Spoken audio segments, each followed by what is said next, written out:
اے بنی اسرائیل، یاد کرو میری نعمت کو جو میں نے تمہیں عطا کی تھی،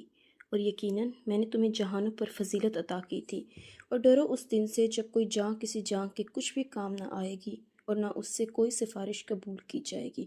اور نہ اس سے کوئی فدیہ لیا جائے گا، اور نہ اس کی مدد کی جائے گی۔ اور جب ہم نے تمہیں آل فرعون سے نجات دی، وہ تمہیں برے عذاب میں مبتلا کرتے تھے، وہ تمہارے بیٹوں کو بری طرح ذبح کرتے تھے اور تمہاری عورتوں کو زندہ رہنے دیتے تھے، اور تمہارے لیے اس میں تمہارے رب کی طرف سے بہت بڑی آزمائش تھی۔ اور جب تمہاری وجہ سے ہم نے سمندر کو پھاڑ دیا، پھر ہم نے تمہیں نجات دی، اور ہم نے آل فرعون کو غرق کر دیا اور تم دیکھ رہے تھے۔ اور جب ہم نے موسیٰ سے 40 راتوں کی میعاد مقرر کی، پھر اس کے بعد تم نے بچھڑے کو پکڑ لیا اور تم ظلم کرنے والے تھے، پھر اس کے بعد ہم نے تمہیں معاف کر دیا تاکہ تم شکر کرو۔ اور جب ہم نے موسیٰ کو کتاب اور فرق کرنے والی چیز دی تاکہ تم ہدایت حاصل کرو۔ اور جب موسیٰ نے اپنی قوم سے کہا، اے میری قوم، یقیناً تم نے بچھڑے کو پکڑنے کی وجہ سے اپنی جانوں پر ظلم کیا، لہٰذا تم اپنے پیدا کرنے والے کی طرف توبہ کرو اور اپنے آپ کو قتل کرو،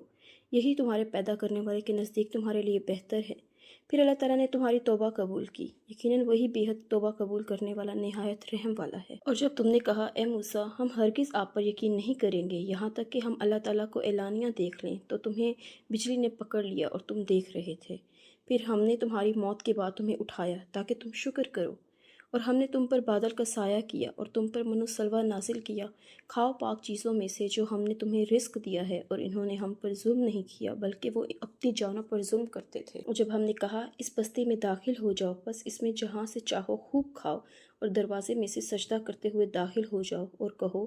بخش دے، ہم تمہاری خطاؤں کو تمہارے لیے بخش دیں گے، اور جلد ہی ہم نیکی کرنے والوں کو زیادہ دیں گے۔ پھر جن لوگوں نے ظلم کیا، انہوں نے اس بات کو جو ان کے لیے کہی گئی تھی اس کے ماسوا سے بدل ڈالا، تو ہم نے ان لوگوں پر آسمان سے عذاب نازل کیا جنہوں نے ظلم کیا اس وجہ سے کہ وہ نافرمانی کرتے تھے۔ اور جب موسیٰ نے اپنی قوم کے لیے پانی مانگا تو ہم نے کہا کہ اپنی لاٹھی پتھر پر مارو، تو اس سے 12 چشمے پھوٹ نکلے۔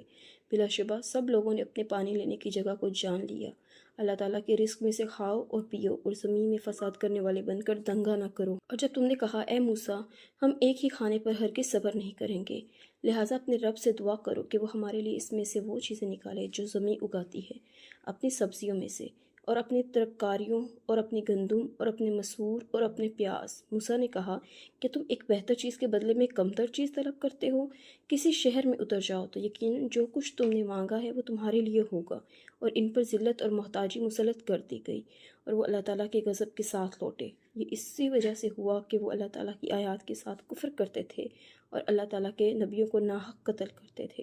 یہ اسی وجہ سے جو انہوں نے نافرمانی کی اور وہ حدود سے گزر جاتے تھے۔ یقیناً جو لوگ ایمان لائے اور جو یہودی ہوئے اور عیسائی اور صابی، جو کوئی اللہ تعالیٰ اور آخرت کے دن پر ایمان لایا اور اس نے نیک کام کیے، ان کا اجر ان کے رب کے پاس ہے، اور ان کے لیے نہ کوئی خوف ہوگا اور نہ وہ غمگین ہوں گے۔ اور جب ہم نے تم سے پختہ عہد لیا اور ہم نے تم پر پہاڑ کو بلند کیا کہ جو ہم نے تمہیں دیا ہے اسے مضبوطی کے ساتھ پکڑو، اور جو اس میں سے ہے اسے یاد کرو تاکہ تم بچ جاؤ، پھر اس کے بعد تم اس سے پھر گئے، تو اگر اللہ تعالیٰ کا فضل اور اس کی رحمت تم پر نہ ہوتی تو تم ضرور خسارہ اٹھانے والے میں سے ہو جاتے۔ اور بلا شبہ تم جان چکے ہو کہ تم میں سے جو لوگ ہفتے کے دن میں حد سے گزر گئے تو ہم نے انہیں کہا کہ تم ذلیل ہونے والے بندر بن جاؤ، تو ہم نے اس کو اس دور کے لوگوں اور بعد میں آنے والوں کے لیے عبرت اور اللہ تعالیٰ سے ڈرنے والوں کے لیے نصیحت بنا دیا۔